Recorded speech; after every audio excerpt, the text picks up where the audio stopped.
प्रिय विद्यार्थियों, आज हम विद्युत द्विध्रुव के कारण उसकी अक्षीय रेखा पर स्थित बिंदु पर विद्युत क्षेत्र की तीव्रता ज्ञात करेंगे। हम हेडिंग डाल देते हैं,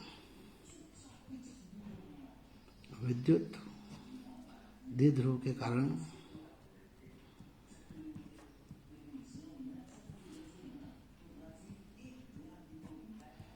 उसकी अक्षीय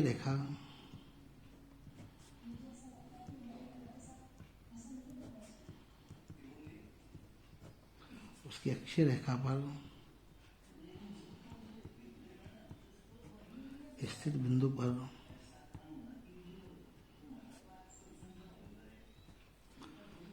विद्युत क्षेत्र की तीव्रता।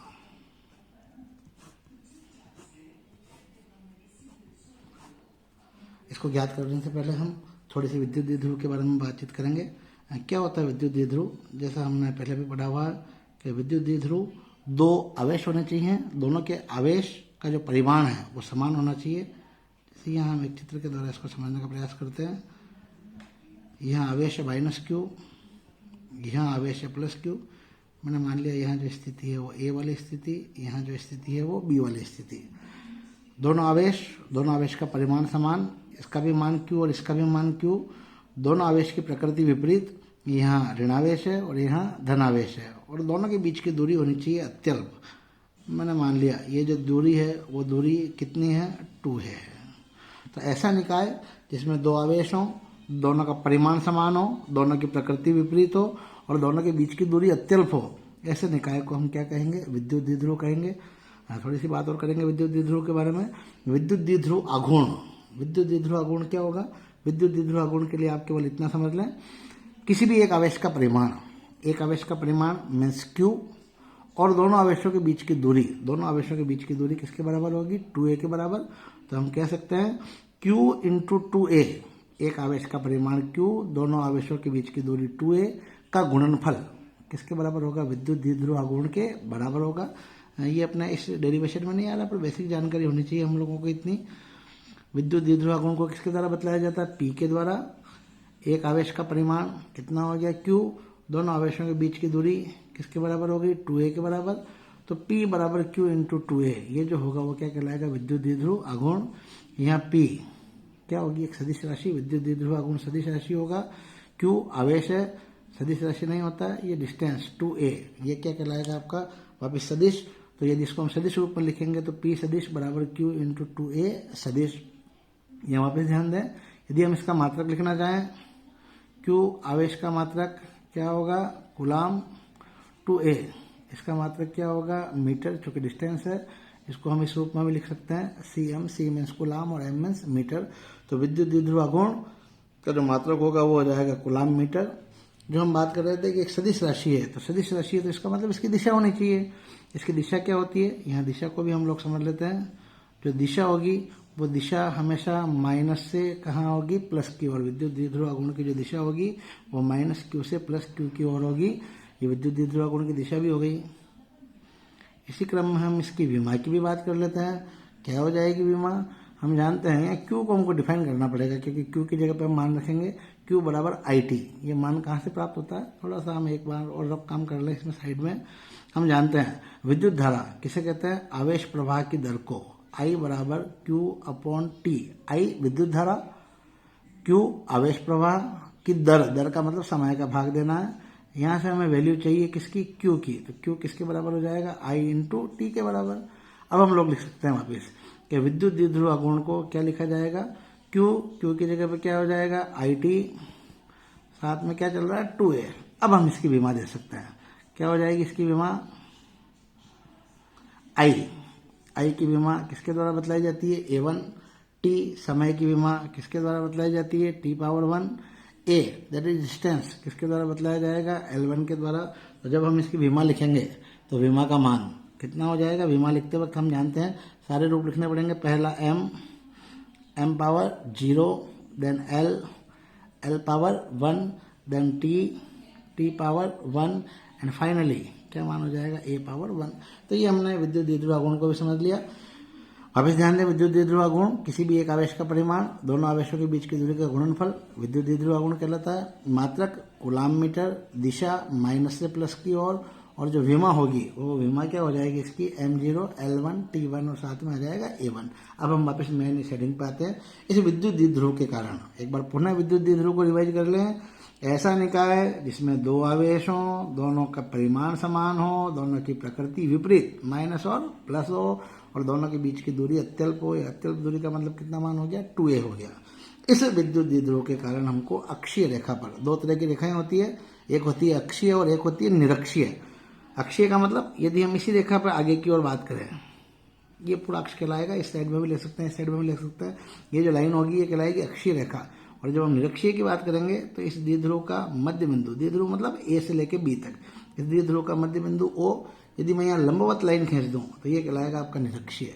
तो ये तो हो गया आपका अक्षीय और ये हो गया आपका निरक्षीय। अभी हम किसकी बात कर रहे हैं, अक्षीय की बात कर रहे हैं। तो अक्षीय रेखा पर स्थित बिंदु मैंने मान लिया, अक्षीय रेखा पर बिंदु स्थित है P। इस P बिंदु पर इस विद्युत द्विध्रुव के कारण मुझे विद्युत क्षेत्र की तीव्रता ज्ञात करनी है। विद्युत द्विध्रुव में क्या दो चीजें स्थित है, एक तो माइनस क्यू आवेश और एक प्लस का क्यू आवेश। तो स्पष्ट है P बिंदु पर हमें प्लस क्यू आवेश के कारण भी विद्युत क्षेत्र की तीव्रता निकालनी है, और P बिंदु पर हमें माइनस क्यू आवेश के कारण भी विद्युत क्षेत्र की तीव्रता निकालनी है। उससे पहले हम थोड़ा सा दूरियों को ज्ञात करेंगे। मैंने माना कि इस विद्युत द्विध्रुव का जो मध्य बिंदु, विद्युत द्विध्रुव से जब दूरी दी जाएगी तो ए से दूरी देवें कि बी से दूरी देवें, तो इसलिए हम क्या करते हैं, इसकी जो भी विद्युत द्विध्रुव से दूरी होगी वो दूरी कहाँ से दी जाती है, इसके मध्य बिंदु से। इस P बिंदु की मध्य बिंदु से जो दूरी है वो मैंने दे दी R के द्वारा। यहाँ से यहाँ तक की दूरी कितनी है, R के द्वारा है। और फिर हम जानते हैं हमें B और A पर स्थित प्लस Q और माइनस Q आवेश के कारण विद्युत क्षेत्र की तीव्रता ज्ञात करनी है। तो इसका मतलब मुझे यहाँ से भी इसकी दूरी चाहिएगी और यहाँ से भी इसकी दूरी चाहिएगी। ध्यान दीजिए, यहाँ से यहाँ तक जो दूरी दे रखी है वो कितनी है, R।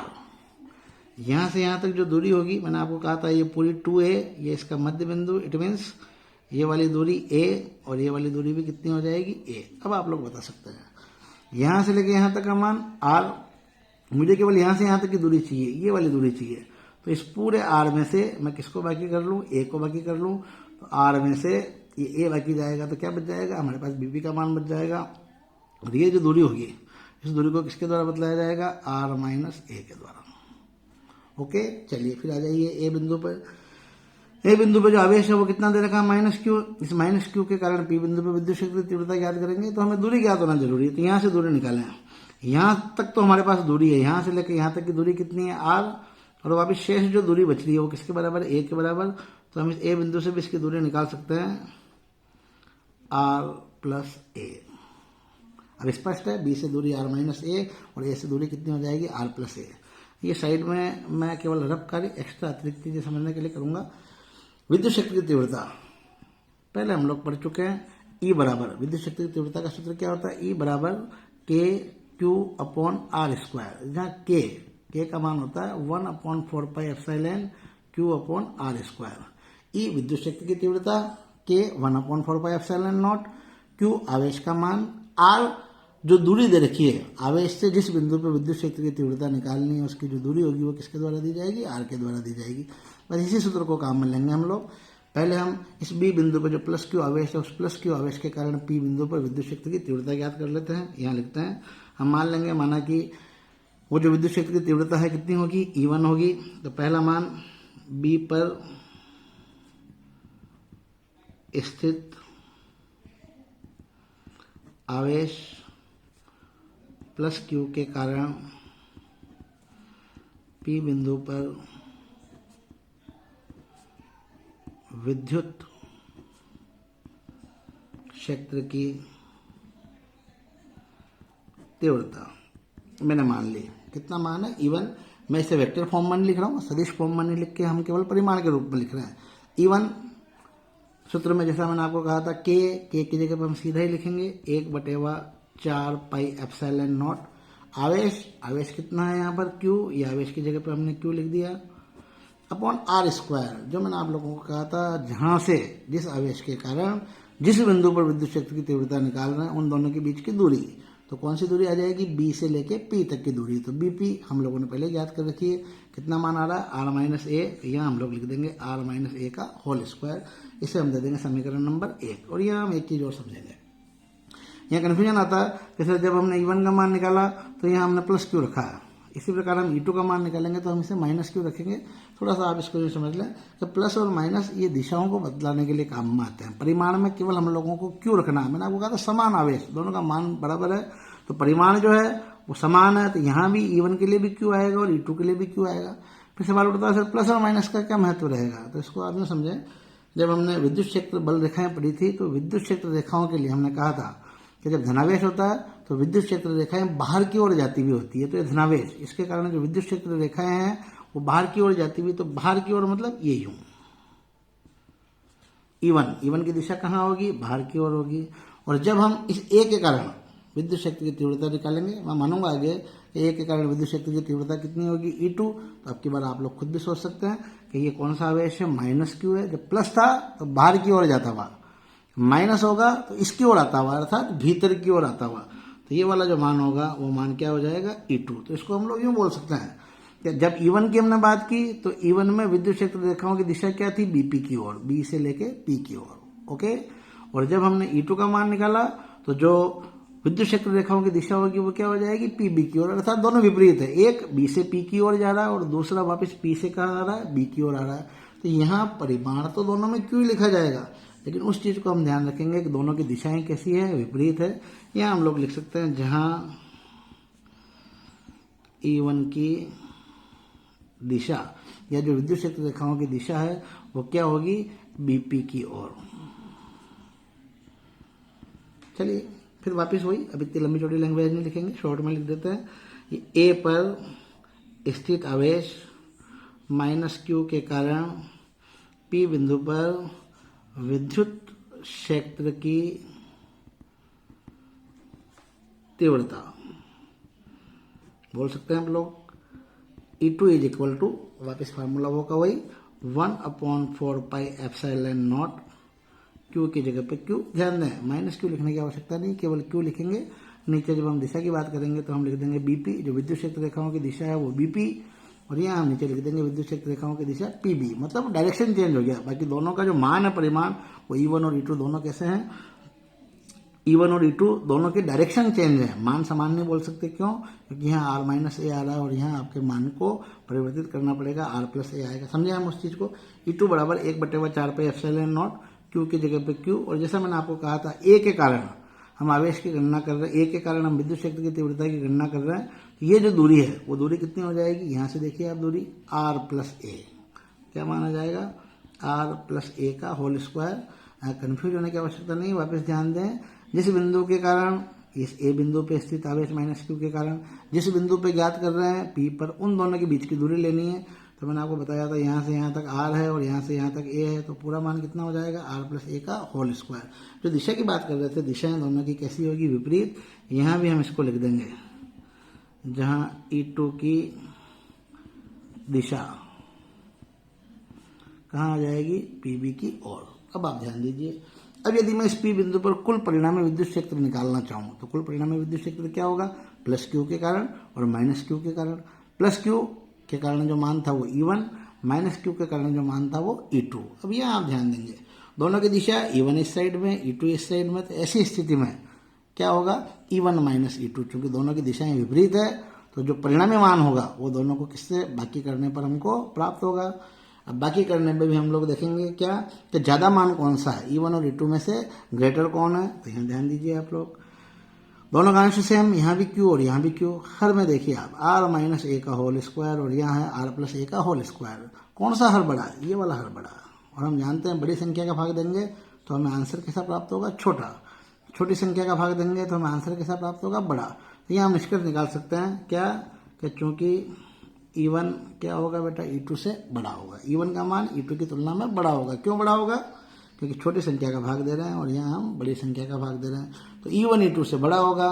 परिणामी में दोनों को बाकी करना, तो स्पष्ट हम किसको किस पे से बाकी करेंगे, E1 में से E2 को बाकी करेंगे। अब हम यहाँ लोग लिख सकते हैं परिणामी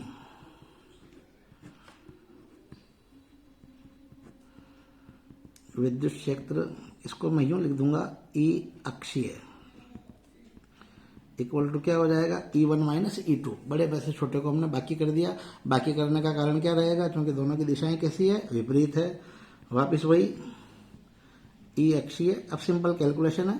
E1 का मान कितना था, 1/4 pi epsilon not Q upon R minus A का whole square.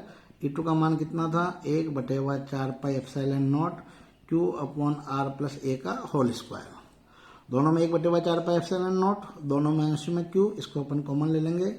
Q upon 4 pi epsilon not क्या बच जाएगा, 1/r माइनस ए का whole square, 1/r plus A का whole square. Q upon 4 pi epsilon naught, और जैसा मैंने आपको कहा दोनों का एलसीएम ले लेंगे, लघुत्तम लेंगे। लघुत्तम में क्या आ जाएगा, आर माइनस ए का होल स्क्वायर भी ले लें आप लोग, और आर प्लस ए का होल स्क्वायर भी। इजी कैलकुलेशन रहेगी। आर माइनस ए का होल स्क्वायर से आर माइनस ए का whole square cancel, R plus A का होल स्क्वायर बचा, इसको 1 से मल्टीप्लाई करेंगे, it means R plus A का whole square minus R plus A whole square से ये cancel, R minus A whole square को 1 से मल्टीप्लाई करेंगे, आर माइनस ए का whole square. Q upon 4 pi epsilon naught, ध्यान दें यहाँ फार्मूला लगाएंगे ए प्लस बी का होल स्क्वायर और यहाँ ए माइनस बी का होल स्क्वायर। हल कर लें इसको, R square plus 2RA plus A square, यहाँ माइनस है, ये अंदर ब्रैकेट लगा देते हैं, इसको भी सॉल्व कर लेते हैं। R square minus 2RA plus A square और अपॉन, यहाँ देखिए आप आर माइनस ए और आर प्लस ए दोनों का होल स्क्वायर है, तो R minus A R plus A, ये दोनों का क्या हो जाएगा, होल स्क्वायर। इसका भी स्क्वायर और इसका भी स्क्वायर है, तो दोनों को गुणा करके इसका भी स्क्वायर कर दिया हमने। चलिए Q upon 4 pi epsilon not solve कर ले।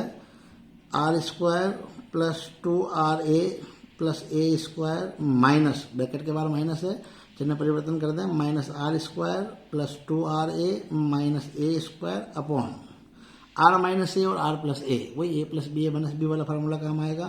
R square minus A square का होल स्क्वायर, और ये हमने इसको ब्रैकेट को बंद कर दिया। यही कर लेते हैं हम। क्या स्थिति बनेगी, Q upon 4 pi epsilon naught, calculation में आर स्क्वायर से R square cancel, A square से ए स्क्वायर कैंसिल, 2RA और 2RA कितना हो गया, 4RA अपॉन क्या आ जाएगा, R square minus A square का होल स्क्वायर। चलिए फिर ध्यान दें, आर स्क्वायर और ए स्क्वायर, यहाँ दो डिस्टेंस काम में आ रही है, आर बी और ए बी। हमने विद्युत द्विध्रुव की परिभाषा प्रारंभ में ही समझी थी कि दोनों आवेशों के बीच की दूरी कैसी होनी चाहिए, अत्यल्प। परिभाषा की शर्त भी थी, दोनों आवेशों का परिमाण समान हो, दोनों की प्रकृति विपरीत हो और दोनों के बीच की दूरी अत्यल्प हो। इसका मतलब ए का मान, ए नहीं 2A का मान बहुत कम है, स्पष्ट 2A का मान ही बहुत कम होगा, तो ए का मान उससे भी कम होगा। और आर हम उसके मध्य बिंदु से जिस बिंदु पर विद्युत शक्ति की तीव्रता निकाल रहे हैं वो दूरी है, तो हम लोग कह सकते हैं कि आर का मान ए की तुलना में क्या होगा, अधिक होगा। तो आर का मान ए की तुलना में अधिक होगा, तो यहाँ जो वैल्यू दे रखी है वो किसकी वैल्यू दे रखी है, स्क्वायर की वैल्यू दे रखी है। तो वापस हम लोग लिख सकते हैं, ऐसी स्थिति में आर स्क्वायर का मान ए स्क्वायर की तुलना में क्या होगा, और भी ज्यादा होगा। तो इसको यूं लिख लो कि आर का मान बड़ा है ए से, या इसको उल्टा लिख दीजिए, ए छोटा है आर से, आर का मान ए से बड़ा होगा। दिस इम्प्लाइज आर स्क्वायर और बड़ा होगा किसकी तुलना में, ए स्क्वायर। और ऐसी स्थिति में हम ए स्क्वायर को आर स्क्वायर की तुलना में नगण्य मान सकते हैं, जिसको मतलब लिखने की आवश्यकता ही नहीं है, केवल वैल्यू कौन सी मानी जाएगी, आर स्क्वायर। ए स्क्वायर का मान बहुत कम है और आर स्क्वायर का मान इसकी तुलना में बहुत ज़्यादा है, तो ए स्क्वायर के मान को छोड़ा जा सकता है, नेग्लिजिबल हो जाएगा। तो ऐसी स्थिति में क्या बन जाएगा सूत्र, Q upon 4 pi epsilon naught 4RA upon, जैसा मैंने कहा ए स्क्वायर को छोड़ देंगे। क्यों छोड़ देंगे, क्योंकि आर स्क्वायर की तुलना में इसका मान बहुत कम है, तो क्या हो जाएगा R square square and again Q upon 4 pi epsilon naught 4RA upon R की घात 4। Again Q upon 4 pi epsilon naught 4A, यहाँ ऊपर R और नीचे R की घात 4, कट के कितना रह जाएगा, R की घात 3। हमें जो उत्तर चाहिए वो किसके रूप में चाहिए, उत्तर विद्युत द्विध्रुव आघूर्ण के रूप में। और विद्युत द्विध्रुव आघूर्ण हमने प्रारंभ में ही सूत्र पढ़ा था, उसका किसे कहेंगे, विद्युत द्विध्रुव आघूर्ण। एक बार वापस रिवाइज करेंगे, किसी भी एक आवेश का परिमाण और दोनों आवेशों के बीच की दूरी का गुणनफल विद्युत द्विध्रुव आघूर्ण के बराबर होता है। तो इसको हम इस फॉर्म में लिया हुआ है, Q तो हमारे पास है ही, इस 4A को हम किस रूप में परिवर्तित कर दें, 2A के रूप में परिवर्तित कर दें। क्या हो जाएगा, Q/4πε0, इस 2 को मैंने बाहर की तरफ ले लिया, साथ में क्या आ जाएगा 2A/r3। और जो मेरा उद्देश्य था, देखिए आप, 2 मैंने बाहर की तरफ ले लिया, इस 4A का टुकड़ा कर दिया 2 और ये अंदर कर दिया 2A, Q की जगह पे Q। अब इसको इस रूप में लिखा जा सकता है, 2 तो यूं का यूं ही, Q इंटू 2A। इसे क्या लिख सकते हैं अपन, P/4πε0 और साथ में क्या आ जाएगा r3। तो 2/4πε0 P बटेवा साथ में क्या आ जाएगा r3। तो E अक्षीय जो वैल्यू होगी इसको अपन क्या लिख सकते हैं, 1/4πε0, वो K का पूरा रूप, वापिस 2P अपॉन साथ में क्या आ जाएगा r3। तो परिमाण के रूप में जो वैल्यू होगी E अक्षीय, मतलब किसी भी अक्ष पर विद्युत शक्ति की तीव्रता का मान वो क्या हो जाएगा, 1/4πε0 2P अपॉन r3। ये ध्यान दीजिए, यदि इसी मान को मुझे किसके रूप में लिखना है, सदिश के रूप में लिखना है, तो सदिश का मतलब सदिश के रूप में किस हिसाब से लिखा जा सकता है, तो हम इसको विद्युत द्विध्रुव आघूर्ण के रूप में लिखें। उसकी विद्युत द्विध्रुव आघूर्ण की दिशा देखें, मैंने आप लोगों को बताया था विद्युत द्विध्रुव आघूर्ण की दिशा क्या होती है, माइनस से प्लस की ओर। तो यहाँ जो हमारे पास परिणामी E अक्षीय आ रहा है, उसमें कौन सा मान ज़्यादा था, E1 का मान ज़्यादा था। मैंने आपको कहा था E1 में से हमने E2 को बाकी किया है, तो E1 का मान ज़्यादा है, इसका मतलब आंसर में जो वैल्यू आ रही है वो किसकी आ रही है, E1 की आ रही है। तो E1 की जो दिशा है, वो E1 की दिशा क्या है, माइनस से प्लस की ओर। ये BP, इस BP का डायरेक्शन ही कौन सा है, AP वाला डायरेक्शन। तो इसका मतलब माइनस से कहाँ जा रहा है, ये प्लस की ओर जा रहा है। तो इसकी जो दिशा होगी वो दिशा किसकी होगी, विद्युत द्विध्रुव आघूर्ण की दिशा होगी। तो जब इसे सदिश रूप में लिखा जाएगा तो E सदिश साथ में आ जाएगा अक्षीय 1/4πε0 2P/r3। और यहाँ जो मैंने आपको कहा था, जब इसे हम सदिश के रूप में लिख रहे हैं तो यहाँ हमें एकांक सदिश लगाना पड़ेगा, जो दिशा बतलाएगा, ये दिशा बतलाएगा कि इस E अक्षीय का मान किसकी दिशा में है, विद्युत द्विध्रुव आघूर्ण की दिशा में है। और विद्युत द्विध्रुव आघूर्ण की दिशा क्या है, माइनस से प्लस की। और इस प्रकार आप लोग E अक्षीय का मान ज्ञात कर सकते हैं। धन्यवाद।